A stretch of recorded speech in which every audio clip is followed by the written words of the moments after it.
ಈ ಸುಪ್ತ ಶಕ್ತಿಯ ಗಾಂಧಾರಿ ವಿದ್ಯೆಯ ಮಹಿಮೆ ಇನ್ನು ಮಕ್ಕಳು ಕೂಡ ಕಲಿತಾರೆ. ಹೇಗೆ ಅಂತಂದರೆ, ಮೊದಲಿಗೆ ನಮಗೆ 4 ಶಕ್ತಿಗಳ ಆಶೀರ್ವಾದ ಬೇಕು. ಮೊದಲು ಗುರುವಿನ ಆಶೀರ್ವಾದ ಬೇಕು, ದೈವಶಕ್ತಿಯ ಆಶೀರ್ವಾದ ಬೇಕು, ಪ್ರಕೃತಿ ಮಾತೆಯ ಆಶೀರ್ವಾದ ಬೇಕು. ಪ್ರಕೃತಿ ಮಾತೆಯಲ್ಲಿ ನಮ್ಮ ಕಣ್ಣಿಗೆ ಕಾಣುವಂಥದ್ದು ಸೂರ್ಯ, ಚಂದ್ರ, ಗಾಳಿ, ನೀರು, ಅಗ್ನಿ, ಆಕಾಶ, ಭೂಮಿ, ಪಂಚಭೂತಗಳು. ಇದರಿಂದಲೇ ನಮ್ಮ ದೇಹ ರಚನೆ ಆಗಿರೋದ್ರಿಂದ ಈ ಶಕ್ತಿಗಳ ಆಶೀರ್ವಾದ ಬೇಕು.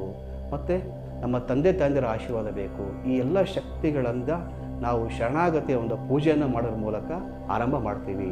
ಈ ಆರಂಭ ಮಾಡಿದ ನಂತರ ಮಕ್ಕಳು ಸಂಪೂರ್ಣವಾಗಿ ಮಾನಸಿಕವಾಗಿ, ದೈಹಿಕವಾಗಿ ಶರಣಾಗತರಾಗಿ ಆಶೀರ್ವಾದವನ್ನು ಪಡ್ಕೊಳ್ತಾರೆ. ಆಶೀರ್ವಾದ ಪಡೆದ ನಂತರ ಯೋಗಾಭ್ಯಾಸ, ಧ್ಯಾನ, ಪ್ರಾಣಾಯಾಮ, ಮಂತ್ರಜಪ, ನಂತರದಲ್ಲಿ ಗುರು ಪರಂಪರೆಯ ಆಶೀರ್ವಾದ ಶಕ್ತಿಯನ್ನು ಮಕ್ಕಳಿಗೆ ನೀಡಿದಾಗ ಆ ಶಕ್ತಿ ಅವರಲ್ಲಿ ಪ್ರಕಟ ಆಗ್ತಾ ಹೋಗ್ತದೆ.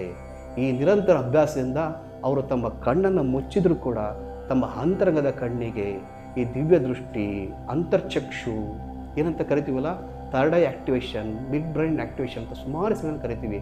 ಆ ಶಕ್ತಿ ಅವರಲ್ಲಿ ಪ್ರಕಟಗೊಂಡು ಅವರು ಭೌತಿಕವಾದ ಕಣ್ಣಿನ ದೃಷ್ಟಿ ಮುಚ್ಚಿದ್ರು ತುಂಬ ಅಂತರಂಗದ ಕಣ್ಣಿಂದ ತಮ್ಮ ಪಂಚ ಜ್ಞಾನೇಂದ್ರಿಯಗಳಿಂದ ಮುಂದಿರುತ್ತಂಥ ವಸ್ತುಗಳನ್ನು, ವ್ಯಕ್ತಿಗಳನ್ನು, ಬಣ್ಣಗಳನ್ನು, ಅಕ್ಷರಗಳನ್ನು ಓದುವುದು, ಬರೆಯುವುದು, ಎಲ್ಲ ರೀತಿಯ ಆಟಗಳನ್ನು ಆಡುವಂತಹ ಕೌಶಲ್ಯವನ್ನು ಪಡ್ಕೊಳ್ತಾರೆ. ಈ ಆಧುನಿಕ ಪ್ರಪಂಚದಲ್ಲಿ